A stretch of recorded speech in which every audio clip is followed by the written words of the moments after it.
അടുത്തത് നമുക്ക് റെസിസ്റ്റേഴ്സിൻ്റെ combination, റെസിസ്റ്റേഴ്സിനെ combine ചെയ്യുമ്പോൾ ഇഫക്റ്റീവ് റെസിസ്റ്റൻസ് എത്രയാണ് എന്നറിയണം. നമുക്കറിയാം റെസിസ്റ്റേഴ്സിനെ രണ്ട് തരത്തിൽ കമ്പൈൻ ചെയ്യാം.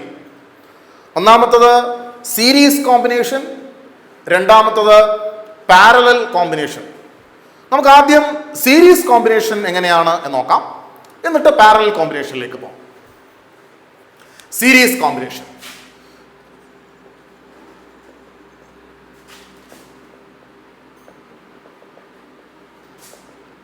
Series combination. ഇവിടെ ഞാനിങ്ങനെ ഒരു റെസിസ്റ്റർ കണക്ട് ചെയ്തു. അതിൻ്റെ എൻഡിൽ രണ്ടാമത്തെ റെസിസ്റ്റർ കണക്ട് ചെയ്യുന്നു. അതിൻ്റെ എൻഡിൽ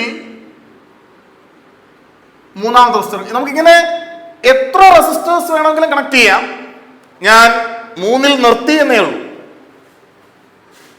ഈ റെസിസ്റ്റേഴ്സിനെ ഞാനൊരു സെല്ലുമായി കണക്ട് ചെയ്യുന്നു.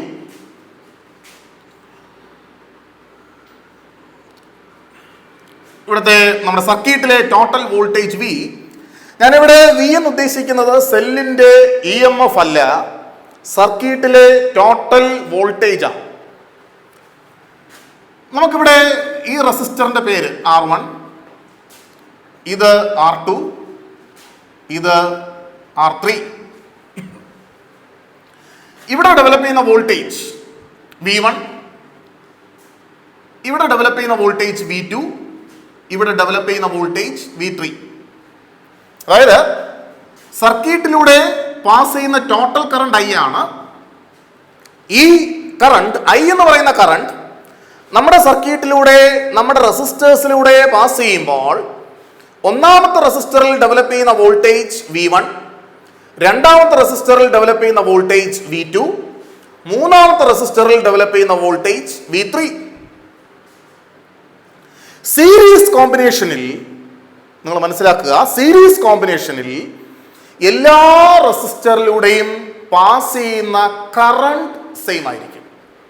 റെസിസ്റ്റേഴ്സും അല്ല, നമ്മൾ ഏത് എലമെന്റ് സീരീസ് ആയിട്ട് കണക്ട് ചെയ്താലും എല്ലാ എലമെന്റ്സിലൂടെയും പാസ് ചെയ്യുന്ന കറണ്ട് സെയിം ആയിരിക്കും. വോൾട്ടേജ് ഡിഫറൻ്റ് ആകാം, വോൾട്ടേജ് ഡിഫറൻ്റ് ആകാം depending upon the value of resistance. അപ്പോൾ കറണ്ട് സെയിം ആയിരിക്കും, വോൾട്ടേജ് ഡിഫറൻ്റ് ആകാം. റെസിസ്റ്റൻസ് സെയിം ആണെങ്കിൽ വോൾട്ടേജും സെയിം ആകാം, എന്നാൽ ഇൻ ജനറൽ വോൾട്ടേജ് ഡിഫറൻ്റ് ആകാം. ശ്രദ്ധിക്കൂ, സീരീസ് കോമ്പിനേഷൻ ആയതുകൊണ്ട് ഇവിടെ R1ലൂടെ പാസ് ചെയ്യുന്ന കറണ്ടും I തന്നെയാണ്, R2ലൂടെ പാസ് ചെയ്യുന്ന കറണ്ടും I തന്നെയാണ്, R3ലൂടെ പാസ് ചെയ്യുന്ന കറണ്ടും I തന്നെയാണ്. എന്നാൽ voltage V1, V2 and V3 നമ്മുടെ സർക്യൂട്ടിലെ ടോട്ടൽ വോൾട്ടേജ് V ആണ്. ഈ ടോട്ടൽ വോൾട്ടേജ് V ആണ് V1, V2, V3 ആയിട്ട് സ്പ്ലിറ്റ് ചെയ്യുന്നു. That is the total voltage V is equal to V1 plus V2 plus V3. Let that be relation number 1. Ohm's law പറയുന്നത് എന്താ? V is equal to IR.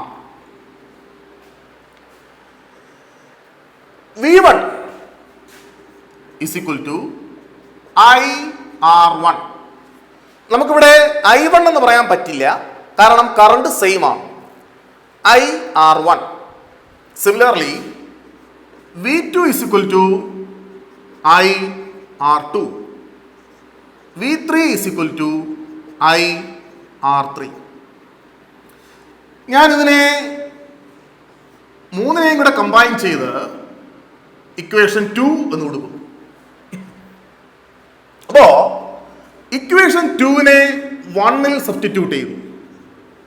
Substituting equation 2 in 1 എന്ത് കിട്ടും?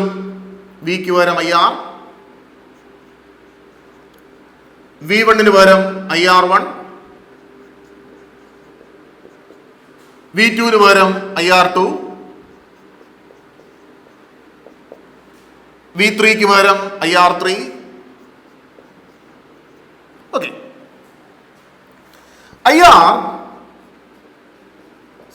I common ആണ് എല്ലായിടത്തും ഉണ്ട്. It can be taken outside.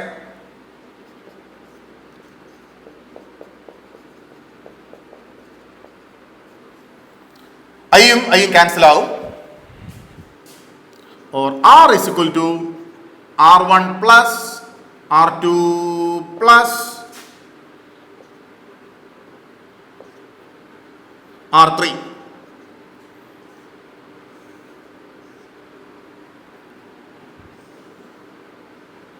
ഇവിടെ 3 റെസിസ്റ്റൻസേ ഉള്ളൂ എന്നുള്ളത് കൊണ്ടാണ് ഞാൻ R3യിൽ നിർത്തിയത്. 4 ഉണ്ടായിരുന്നെങ്കിൽ +R4 +R5 ഇങ്ങനെ വന്നേനെ. അപ്പോ റെസിസ്റ്റേഴ്സ് സീരീസ് ആയിട്ട് കമ്പൈൻ ചെയ്യുമ്പോൾ ഇഫക്റ്റീവ് റെസിസ്റ്റൻസ് ഇൻഡിവിജ്വൽ റെസിസ്റ്റൻസസിന്റെ സം ആയിരിക്കും. When a number of resistors are connected in series, the effective resistance will be the sum of individual resistances. മാത്രമല്ല, റെസിസ്റ്റേഴ്സ് സീരീസ് ആയിട്ട് കണക്ട് ചെയ്യുമ്പോൾ the effective resistance കൂട്ടത്തിലുള്ള ഏറ്റവും വലിയ റെസിസ്റ്റൻസിനേക്കാൾ വലുതായിരിക്കും. ഫോർ എക്സാമ്പിൾ, ഞാനിപ്പോ കുറെ resistors 1 ohm, 5 ohm, 50 ohm, 100 ohm ഇത് സീരീസ് ആയിട്ട് കണക്ട് ചെയ്യുന്നു. ഇവരെ 4 പേരെയും സീരീസ് ആയിട്ട് കണക്ട് ചെയ്യുന്നു. ഇഫക്റ്റീവ് റെസിസ്റ്റൻസ് 100 ഓമിനേക്കാൾ കൂടുതലായിരിക്കും. The effective resistance will always be greater than the greatest when a number of resistors are connected in series. Series കോമ്പിനേഷനിൽ effective resistance കൂട്ടത്തിലുള്ള ഏറ്റവും വലിയ റെസിസ്റ്റൻസിനേക്കാൾ കൂടുതലായിരിക്കും. When a number of resistors are connected in series, the effective resistance will always be greater than the greatest. Okay? ഈ formula ഓർത്തിരിക്കുക, വളരെ important ആണ്. നമുക്കിനി അടുത്ത് പാരലൽ കോമ്പിനേഷൻ നോക്കാം.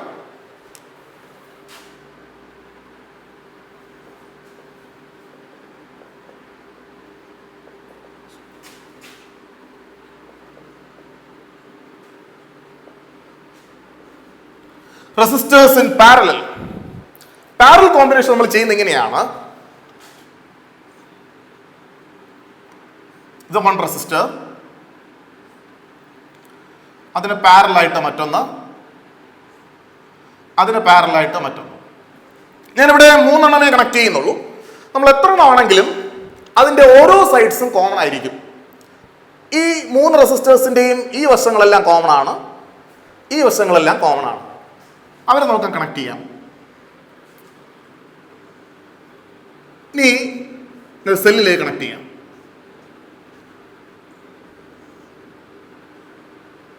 ഇതാണ് പാരലൽ കോമ്പിനേഷൻ എന്ന് പറയുന്നത്.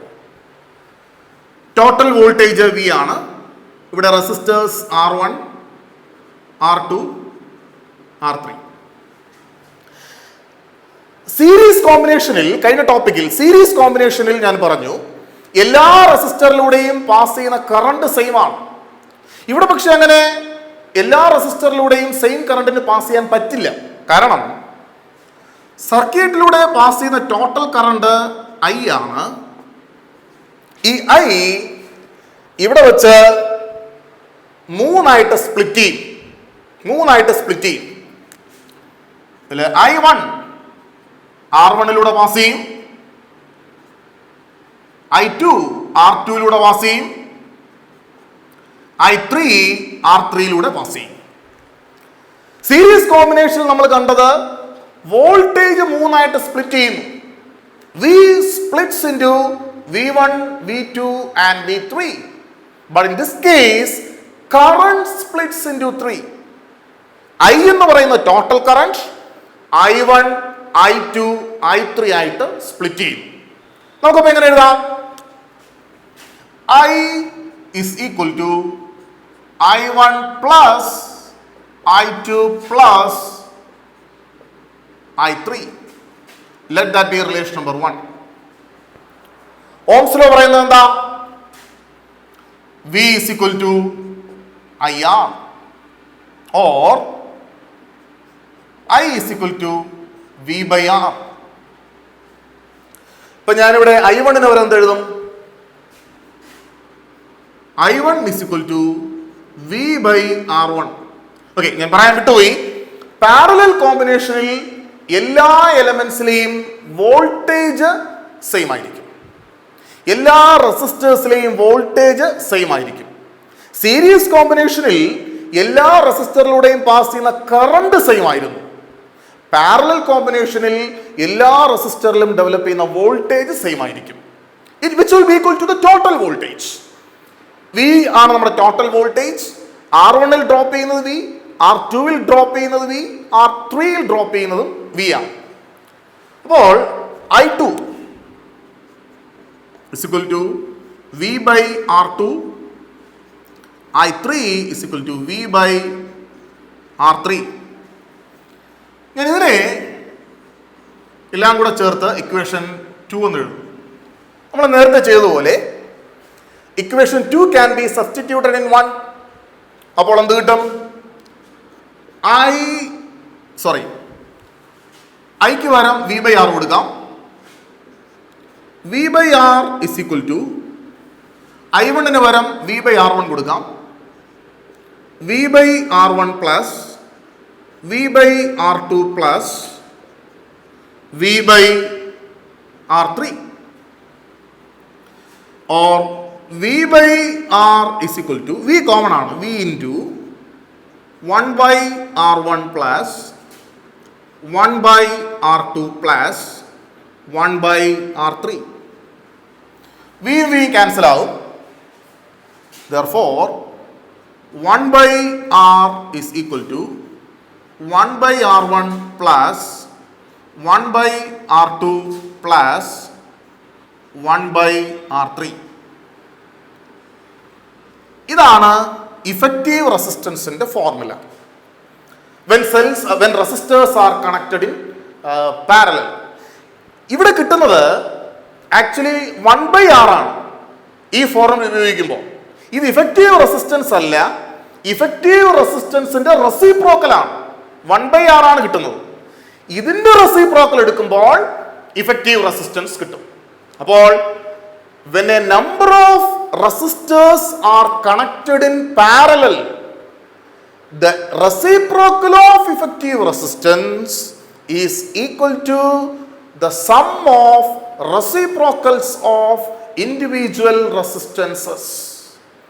റെസിസ്റ്റേഴ്സ് പാരലൽ ആയിട്ട് കണക്ട് ചെയ്യുമ്പോൾ ഇഫക്റ്റീവ് റെസിസ്റ്റൻസിന്റെ റെസിപ്രോക്കൽ എന്ന് പറയുന്നത് ഇൻഡിവിജ്വൽ റെസിസ്റ്റൻസസിന്റെ റെസിപ്രോക്കൽസിന്റെ സമ്മാണ്. ഇഫക്റ്റീവ് റെസിസ്റ്റൻസിന്റെ റെസിപ്രോക്കൽ, ഇതിന്റെ റെസിപ്രോക്കൽ എടുക്കുമ്പോൾ ഇഫക്റ്റീവ് റെസിസ്റ്റൻസ് കിട്ടും. മറ്റൊരു കാര്യം, പാരലൽ കോമ്പിനേഷനിൽ ഇഫക്റ്റീവ് റെസിസ്റ്റൻസ് എപ്പോഴും കൂട്ടത്തിലുള്ള ഏറ്റവും ചെറിയ റെസിസ്റ്റൻസിനേക്കാൾ ചെറുതായിരിക്കും. In parallel combination the effective resistance will always be lesser than the least. എന്ന് പറഞ്ഞാൽ ഞാൻ കൺസിഡർ ചെയ്യുന്നു കുറെ resistors, say 1 ohm, 5 ohm, say നേരത്തെ എടുത്തതുപോലെ 50 ohm, 100 ohm. ഇവരെല്ലാവരും കൂടെ പാരലൽ ആയിട്ട് കണക്ട് ചെയ്താൽ ഇഫക്റ്റീവ് റെസിസ്റ്റൻസ് 1 ohmനേക്കാൾ ചെറുതായിരിക്കും. അവിടെ 100 ohm ഉണ്ടെങ്കിൽ പോലും ഇഫക്റ്റീവ് റെസിസ്റ്റൻസ് 1 ohmനേക്കാൾ കുറവായിരിക്കും.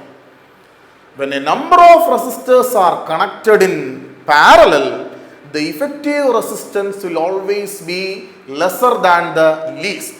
Okay? Yes. നമുക്ക് അടുത്ത് പഠിക്കേണ്ടത് internal resistance of a cell. Internal resistance.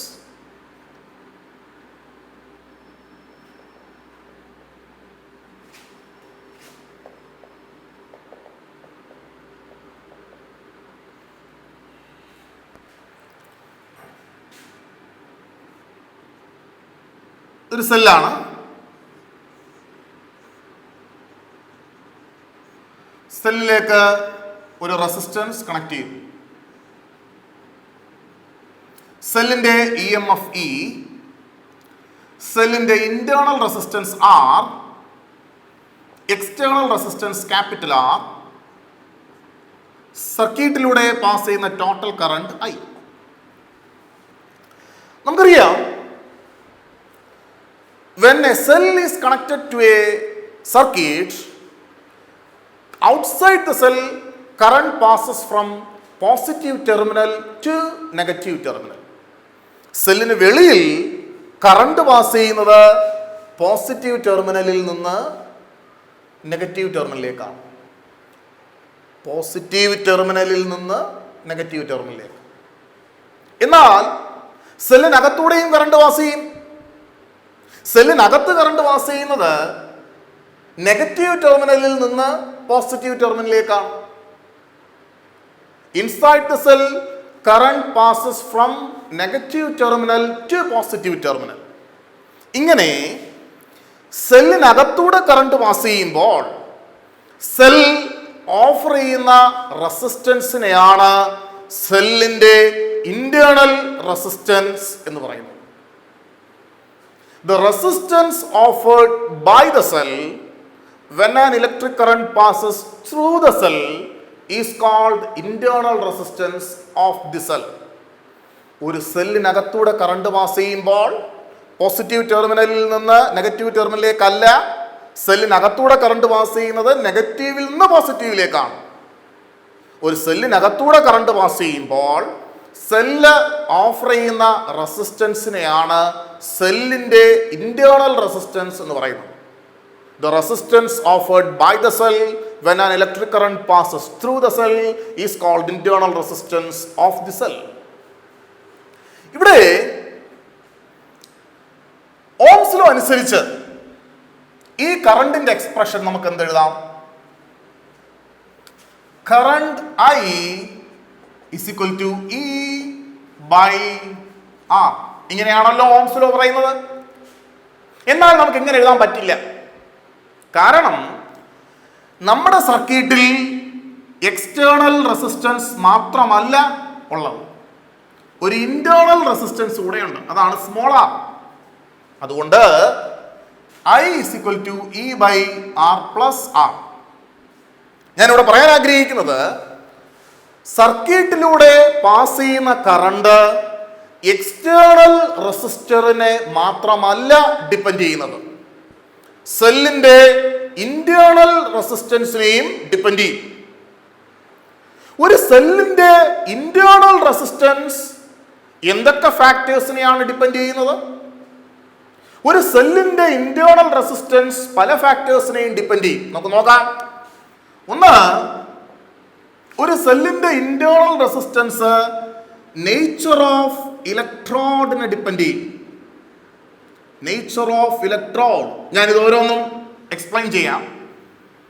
രണ്ട്, നേച്ചർ ഓഫ് ഇലക്ട്രോലൈറ്റ്. മൂന്ന്, ഡിസ്റ്റൻസ് ബിറ്റ്വീൻ ഇലക്ട്രോഡ്സ്.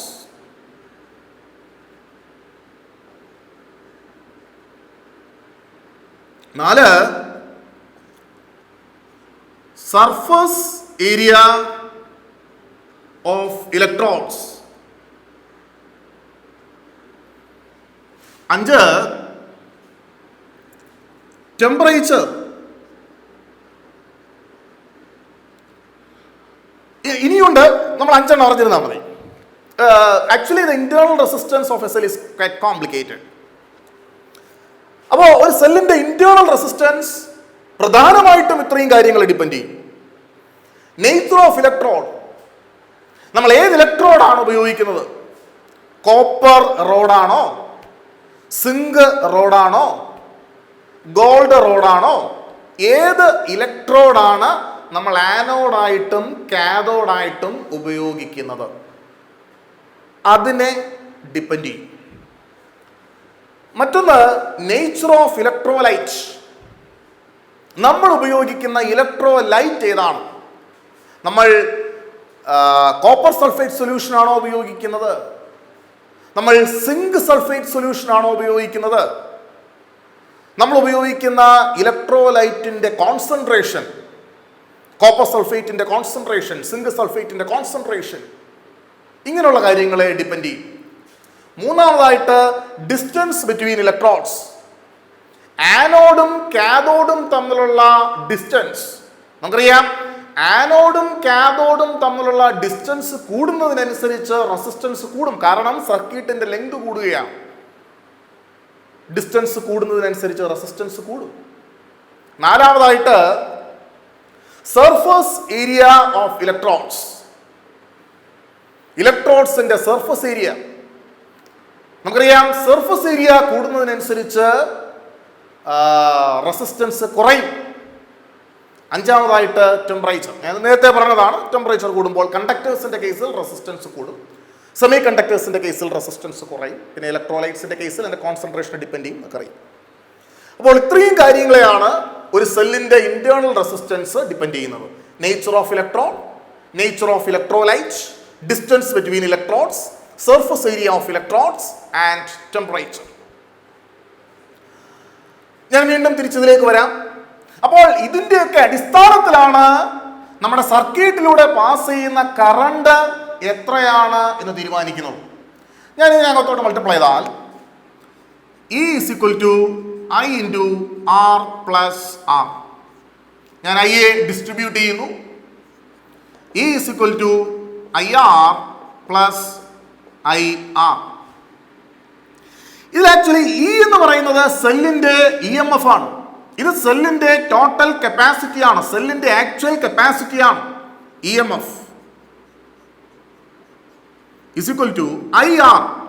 ഈ IR എന്ന് പറയുന്ന സാധനത്തെയാണ് നമ്മൾ വോൾട്ടേജ് അല്ലെങ്കിൽ പൊട്ടൻഷ്യൽ ഡിഫറൻസ് അല്ലെങ്കിൽ ടെർമിനൽ പൊട്ടൻഷ്യൽ ഡിഫറൻസ് എന്ന് പറയുന്നത്. വോൾട്ടേജ് അല്ലെങ്കിൽ പൊട്ടൻഷ്യൽ ഡിഫറൻസ് അല്ലെങ്കിൽ ടെർമിനൽ പൊട്ടൻഷ്യൽ ഡിഫറൻസ് എന്ന് പറയുന്നത്. ഒരു സർക്യൂട്ടിൽ, ഒരു സെല്ലിൽ അല്ലെങ്കിൽ വേറെ ഏതെങ്കിലും ഒരു EMFന്റെ സോഴ്സിൽ ഒരു ഡിവൈസ് കണക്ട് ചെയ്യുമ്പോൾ ആ ഡിവൈസിൽ ഡെവലപ്പ് ചെയ്യുന്ന വോൾട്ടേജ് ആണ് വോൾട്ടേജ് അല്ലെങ്കിൽ പൊട്ടൻഷ്യൽ ഡിഫറൻസ് അല്ലെങ്കിൽ terminal potential difference. So there is A small difference between EMF and potential difference. മൂന്നാമത്തെ ടേം IR. IR-നെ നമ്മൾ ലോസ്റ്റ് വോൾട്ട് എന്ന് പറയും. IR C I into small r, ഇതിനെയാണ് ലോസ്റ്റ് വോൾട്ട് എന്ന് പറയുന്നത്. കാരണം ഈ സ്മോൾ r എന്ന് പറയുന്നത് സെല്ലിനകത്തുള്ള ഇന്റേണൽ റെസിസ്റ്റൻസ് കാരണം സെല്ലിനകത്തുണ്ടാകുന്ന വോൾട്ടേജ് ഡ്രോപ്പാണ്. അതുകൊണ്ട് നമുക്ക് പ്രയോജനമില്ല, അത് സെല്ലിനകത്ത് നഷ്ടപ്പെടുകയാണ്. അതുകൊണ്ട് എത്രത്തോളം ലോസ്റ്റ് വോൾട്ട് കുറഞ്ഞിരിക്കാമോ അത്രത്തോളം നല്ലതാണ്. എന്ന് പറഞ്ഞാൽ സെല്ലിന്റെ ഇന്റേണൽ റെസിസ്റ്റൻസ് എത്രത്തോളം കുറഞ്ഞിരിക്കുന്നോ അത്രത്തോളം നല്ലതാണ്. ഓക്കെ, അപ്പോൾ ഞാൻ വീണ്ടും പറയുന്നു, സർക്യൂട്ടിൽ ഈ സെല്ല് കണക്ട് ചെയ്യുമ്പോൾ കുറച്ച് വോൾട്ടേജ് സെല്ലിനകത്ത് നഷ്ടപ്പെടും. എത്ര വോൾട്ടേജ്? IR. ഇത്രയും വോൾട്ടേജ് സെല്ലിനകത്ത് നഷ്ടപ്പെടും. അതിനെ നമ്മൾ ലോസ്റ്റ് വോൾട്ട് എന്ന് പറയും. നമുക്ക് ആക്ച്വലി കിട്ടുന്നത് ഇവിടത്തെ വോൾട്ടേജ് ആണ്. നമ്മൾ ഒരു വോൾട്ട് മീറ്റർ ഇവിടെ കണക്ട് ചെയ്താൽ കിട്ടുന്ന വോൾട്ടേജ്, അതാണ് നമുക്ക് കിട്ടുന്നത്. അതിനെയാണ് ടെർമിനൽ പൊട്ടൻഷ്യൽ ഡിഫറൻസ് എന്നോ സിംപ്ലി പൊട്ടൻഷ്യൽ ഡിഫറൻസ് എന്നോ വോൾട്ടേജ് എന്നോ പറയുന്നത്. അപ്പോൾ സാധാരണഗതിയിൽ EMF-ഉം വോൾട്ടേജും സെയിം അല്ല. This is a very important point. EMF-ഉം വോൾട്ടേജും എക്സാക്ട്ലി സെയിം അല്ല. ഇവർ തമ്മിൽ ചെറിയൊരു ഡിഫറൻസ് ഉണ്ട്. സപ്പോസ് സർക്യൂട്ടിൽ ലോസ്റ്റ് വോൾട്ട് ഒന്നും ഇല്ല എങ്കിൽ EMF എന്ന് പറയുന്നതും വോൾട്ടേജ് എന്ന് പറയുന്നതും സെയിം ആയിരിക്കും. സർക്യൂട്ടിൽ ലോസ്റ്റ് വോൾട്ട് ഒന്നും ഇല്ല എങ്കിൽ EMF-ഉം വോൾട്ടേജും സെയിം ആയിരിക്കും. എന്നാൽ സർക്യൂട്ടിൽ ലോസ്റ്റ് വോൾട്ട് ഇല്ലാത്ത സാഹചര്യം സാധാരണ ഉണ്ടാകാറില്ല. വൈ? സർക്യൂട്ടിൽ ഇന്റേണൽ റെസിസ്റ്റൻസ് ഉണ്ട്. സർക്യൂട്ടിൽ ഇന്റേണൽ റെസിസ്റ്റൻസ് ഉണ്ടെങ്കിൽ സർക്യൂട്ടിൽ ലോസ്റ്റ് വോൾട്ട് ഉണ്ടാകും. ലോസ്റ്റ് വോൾട്ട് ഇല്ലാത്ത സാഹചര്യം സാധാരണഗതിയിൽ ഉണ്ടാകാറില്ല. ഇന്റേണൽ റെസിസ്റ്റൻസ് ഉണ്ടെങ്കിൽ ലോസ്റ്റ് വോൾട്ട് ഉണ്ടാകും. അതുകൊണ്ട് തന്നെ ഒരു സെല്ലിന്റെ EMF എത്രയാണെന്ന് മെഷർ ചെയ്യാൻ വോൾട്ട് മീറ്റർ ഉപയോഗിച്ച് പറ്റില്ല. പ്രാക്ടിക്കൽസ് നമ്മൾ എക്സ്പെരിമെന്റ് ചെയ്യുമ്പോൾ you should be very careful. സെല്ലിന്റെ EMF വോൾട്ട് മീറ്റർ ഉപയോഗിച്ച് മെഷർ ചെയ്യാൻ പറ്റില്ല. If you really want to measure the exact EMF of the cell, you should use potentiometer. നമ്മൾ എക്സാക്ട് EMF നിങ്ങൾക്ക് അറിയണമെങ്കിൽ പൊട്ടൻഷ്യോമീറ്റർ എന്ന് പറയുന്ന വേറൊരു ഡിവൈസ് നമ്മൾ ഉപയോഗിക്കണം. നമുക്ക് അതിനെക്കുറിച്ച് അടുത്ത ക്ലാസ്സിൽ സംസാരിക്കും. അപ്പോൾ പൊട്ടൻഷ്യോമീറ്റർ എന്ന് പറയുന്ന ഡിവൈസ് ഉപയോഗിച്ചാൽ മാത്രമേ സെല്ലിൻ്റെ എക്സാക്ട് EMF നമുക്കറിയാനായിട്ട് സാധിക്കുകയുള്ളൂ. അപ്പോൾ ഈ കാര്യം ഓർത്തിരിക്കുക. EMF എന്ന് പറയുന്നത് ലോസ്റ്റ് വോൾട്ടിൻ്റെയും വോൾട്ടേജിൻ്റെയും സമ്മാണ്. ഈ വോൾട്ടേജിനെയാണ് നമ്മൾ പൊട്ടൻഷ്യൽ ഡിഫറൻസ് എന്നോ ടെർമിനൽ പൊട്ടൻഷ്യൽ ഡിഫറൻസ് എന്നോ പറയുന്നത്.